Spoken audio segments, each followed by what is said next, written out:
মুসলমান ভাইদের সালাম, হিন্দু ভাইদের আদাব এবং অন্যান্য জাতির প্রতি হইল আমার আন্তরিক ইচ্ছা। বলতে পারেন আপনি মাইক মঞ্চে কিসের জন্য? জানিও আমি আপনাদের উদ্দেশ্যে এসেছি এই মধুপুরে।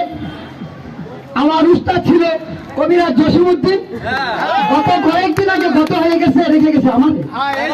তাহলে বলতে পারেন আপনি কিসের ওষুধ বিক্রি করেন?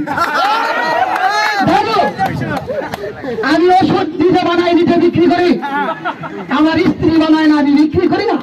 বলতে পারেন এই ওষুধের কি কি কাজ? আমি 3টি ওষুধ বিক্রি করবো, 3টি ওষুধের নাম বলবো। ওই দাদু যদি ভালো লাগে আমার কাছে এসে এই ওষুধ 3টি নিয়ে যাবেন। একটি ওষুধের দাম 50 টাকা, 50 টাকা, 50 টাকা। তাই দাদু আমরা এখানে এসেছি আমাদের ট্রান্সপোর্ট থেকে, সেই ট্রান্সপোর্টের উদ্দেশ্যে সেখানে আমি ডিসকাউন্ট দিব 25 টাকা, 25 টাকা, 25 টাকা। তাই দাদু ওষুধ আমি নাম বলতেছি। তাই দাদু আপনাদের ঘরে বৃদ্ধ মা আছে, বাবা আছে, ওনাদের পায়ে ব্যথা, মানজায় ব্যথা, উঠতে বলে বাবা, বসতে বলে মা রে। বলছি আমার একটা ছিল আপনার মার লিভারে নিচে ঢুকে না ভালো হয়। আমার নাম কবিরাজ, কবির না।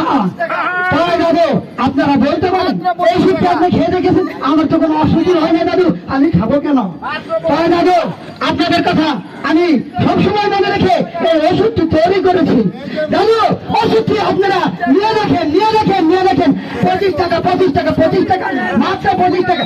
আসেন কোনো দরদি, আসেন কোনো দরদি, আসেন আমাদের মায়ের কাছে নিয়ে যান। আমার একটা চিরপ যদি আপনার বিভাগের ভিতরে ঢুকিয়ে দিন, যদি ওষুধ বলা না হয়। আমার নাম কবিরাজ জসিমউদ্দিন। ধন্যবাদ সবাইকে। হ্যালো হ্যালো, ধন্যবাদ মনির ভাইকে।